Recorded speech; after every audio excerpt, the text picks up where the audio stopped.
त्यांना हिंदू त्यांची जागा दाखवल्याशिवाय राहणार नाही आणि त्याची सुरुवात आम्ही येत्या रविवारपासून करतो. येत्या रविवारी 5 तारखेला संध्याकाळी 4च्या सुमारास दादर इथे कोणे एकेकाळी जो एक कबूतरखाना होता तिथे एक मारुतीचं मंदिर आहे. त्या मंदिराच्या समोर तमाम हिंदूंना ज्यांना ज्यांना असं वाटतंय की भाजपच्या कालखंडामध्ये हिंदुत्व धोक्यात आले म्हणून ज्यांनी मोर्चे काढले होते त्यांना सुद्धा मी आमंत्रित करतोय. पक्ष वगैरे न बघता जे जे राम भक्त असतील, जे जे हिंदू आहेत, ज्यांना ज्यांना रामाच्या मंदिरात होत असलेली चोरी ही सहन होत नाहीये पण जाब विचारायचं वाटतोय ते सगळेजण तिकडे 4च्या सुमारास जमतील. मी स्वतः तिकडे जाणार आहे. माझ्यासोबत शिवसेनेचे नेते असतील, लोकप्रतिनिधी असतील आणि मी तर म्हणे केवळ शिवसैनिकच नाही तर तमाम राम भक्त असतील. ज्यांनी ज्यांनी हिंदुत्व सोडलेलं नाही, ज्यांनी ज्यांनी बाळासाहेबांचे विचार सोडलेले नाहीत ते सुद्धा हिंदू असतील तर याच्यामध्ये येऊ शकतील. त्यांनी यावं आणि तिथे मग आम्ही रामरक्षा आंदोलन करतो. त्याच्यात साहजिकच आहे की रामरक्षा एक जसं पूर्वी आम्ही महाआरती करत होतो हिंदूंना जाग करण्यासाठी, आता हिंदू जागे झालेत. आता हिंदू त्यांना जाब विचारतील. तो जाब विचारण्यासाठी आम्ही तिथे रामरक्षा म्हणू, हनुमान स्तोत्र म्हणू आणि हनुमान चालीसा सुद्धा म्हणू. हे जाहीररित्या हा कार्यक्रम सुरू होईल. परवाचा कार्यक्रम ही सुरुवात आहे आणि त्याच्यानंतर प्रत्येक ठिकाणी राज्यभर जिल्हा पातळीवरती शहरामध्ये अगदी खेड्यापाड्यात सुद्धा जिथे जिथे राम मंदिर असेल, जिथे जिथे हनुमान मंदिर असेल तिथे तिथे हे सर्व हिंदू, सर्व राम भक्त, मी तर म्हणेन आता वारीची सुरुवात होते. अगदी वारकरी सुद्धा या राम मंदिराच्या लुटी विरोधात ज्यांच्या मनात आग आहे, ज्यांच्या मनात राग आहे ते सगळे एकत्र होऊन या भारतीय जनता पक्षाला ह्याचं उत्तरदायित्व स्वीकारायला लावल्याशिवाय राहणार नाही. त्याच्यामुळे ही सुरुवात होते आहे. आपल्याला सुद्धा मी आमंत्रण देतोय. आपल्या माध्यमातून मी सर्व हिंदूंना, सर्व राम भक्तांना तिथे आमंत्रित करतो आहोत. कारण हिंदुत्वाच्या नावावरती ही लूट आम्ही सहन करू शकत नाही.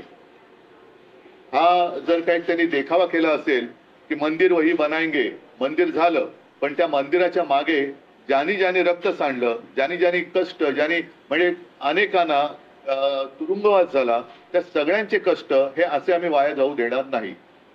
म्हणून परत एकदा सांगतो की आज आहे शुक्रवार.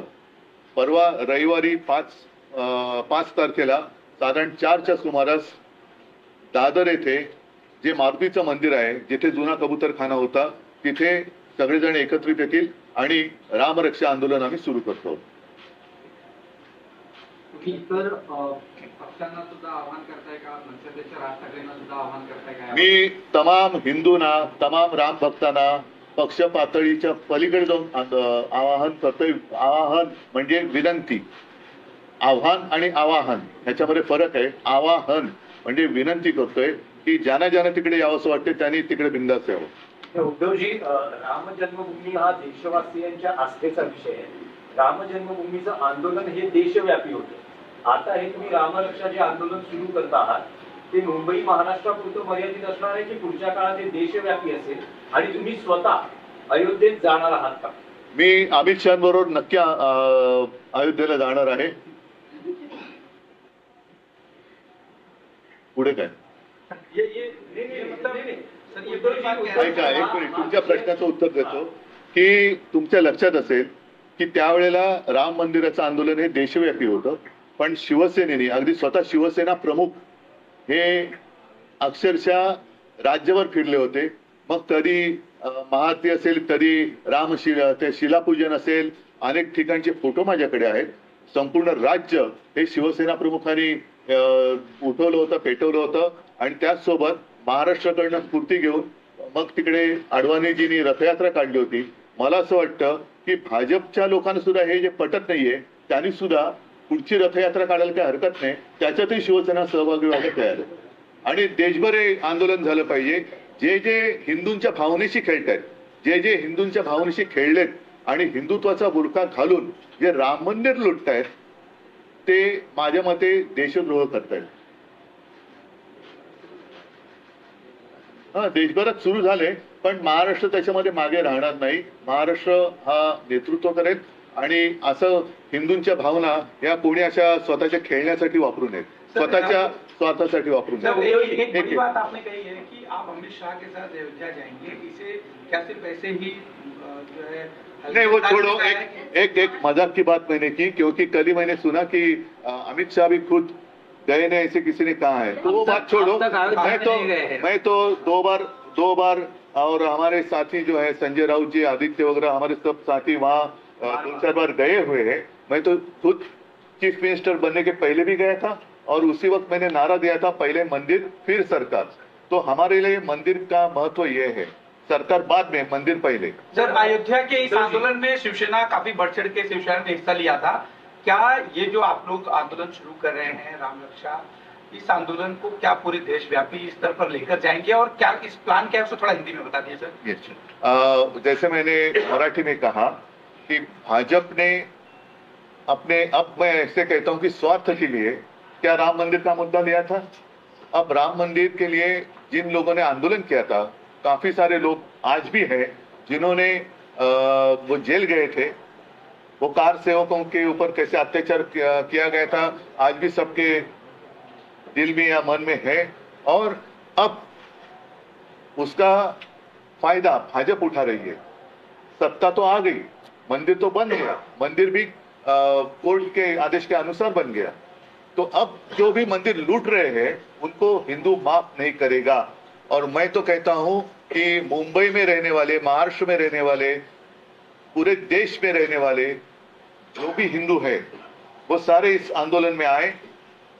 उत्तर भारत तो है ही है, लेकिन मुंबई में रहने वाले उत्तर भारतीय जो भी जय श्री राम कहते हैं वो भी हमारे साथ जुड़ जाए. जय शिवराय, जय श्री राम कहते हुए वो आए. 5 तारीख को मैं सबको आमंत्रित कर रहा हूं, जो भी राम भक्त हैं और जितने सारे हिंदू जिनको ये सारी बातें पसंद नहीं है, एक गुस्सा है दिल में, वो हमारे साथ आए. और मैं इसलिए कह रहा हूं कि उत्तर भारतीयों को भी मैं आमंत्रित कर रहा हूं. दादर में आने वाले रविवार को 5 तारीख है, लगभग दोपहर के 4 बजे के आसपास मारुति का मंदिर है, जहां पहले कबूतर खाना हुआ करता था. वहीं पर एक हनुमान मंदिर है, वहां हम सब सारे इकट्ठा आएंगे. राम रक्षा, हनुमान स्तोत्र और हनुमान चालीसा हम वहां सबके साथ बोले. उद्धवजी, राम मंदिर उभारणीत सगळ्यात पहिली देणगी तुमच्या पक्षाला दिली, सगळ्यात पहिली बीट तुम्ही दिली, एक तुमच्या बोट पक्षाने. हो.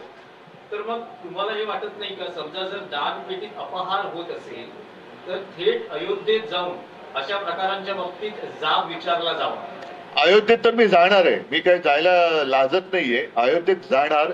परंतु ज्या संपूर्ण देशाने, ज्याच्यामध्ये महाराष्ट्राचा सहभाग मोठा होता, भाजपला दिल्लीत बसवलं, तो महाराष्ट्र आहे. तर महाराष्ट्रामध्ये सुद्धा हे आंदोलन व्हायला पाहिजे. महाराष्ट्र एकदा जागा झाला की संपूर्ण देश जागा होतो. त्याच्यामुळे पहिलं महाराष्ट्रातनं मी सुरुवात करीन आणि अयोध्येत पण जाईन ना मी. जसं तुम्हाला आठवत असेल की राम मंदिर निर्माण जेव्हा झालं 2-3 वर्षापूर्वी, तेव्हा आम्ही नाशिकच्या काळाराम मंदिरात गेलो होतो. आणि म्हणून आमचं जे हिंदुत्व आहे, जे मी नेहमी सांगतो की अयोध्येत तर राम जन्मभूमी आहे, अयोध्येत राम मंदिर आहे, पण आमचा राम हृदयात आहे. हृदयात राम, हाताला काम आणि शेतमालाला दाम, हे आमचं हिंदुत्व आहे. ठीक आहे. ठीक आहे, चला. नाही आणखी एक विषय होता तो सोमवारी गांभीर्याने सुरू आहे मुंबईतली जी परिस्थिती. नाही, त्याच्याबद्दल मी ऐका नाही, आत्ता नको, कारण या सगळ्याचं जे मूळ आहे ते भाजपच्या कारभारात आहे. म्हणून या सगळ्या विषयावरती मी पाहिजे तर सोमवारी आपली तयारी असेल तर सोमवारी भेटेन, मंगळवारी भेटेन, आपण विस्ताराने त्याच्यावरती प्रेस कॉन्फरन्स घेऊ. पण आज परत एकदा राम मंदिर, जे ऑपरेशन राम मंदिर भाजप पुरस्कृत चालू आहे, त्याचा निषेध करण्यासाठी, आणि जे त्याच्यामध्ये जर कोणी चोरी केली असेल, ते कोणाशी संबंधित असेल, त्यांना शिक्षा झाली पाहिजे. आणि म्हणून येत्या रविवारपासून आम्ही हे राज्यव्यापी आंदोलन सुरू करतोय, ज्याची सुरुवात मुंबईत होईल. राज्यामध्ये खेड्यापाड्यात, गावागावात कधी कुठे कसं करायचं, तो सुद्धा कार्यक्रम आम्ही लवकर घेऊ. हो, अगदी पैसे की चोरी हो रही है, उसमें कई बड़े लोगों को बख्श दिया गया. मुख्यमंत्र्यांना तुम्ही मी स्वतः आवाहन करता की त्यांनी या आंदोलनात मी यावं? याच्यामध्ये पद बघत नाहीये. जे जे राम भक्त असतील, जे जे अस्सल हिंदू आहेत, ते मग पदानी कोणी असतील, कोणत्याही पदावर बसले असतील, त्या सर्वांनी यावं. ज्यांना रामाबद्दल प्रेम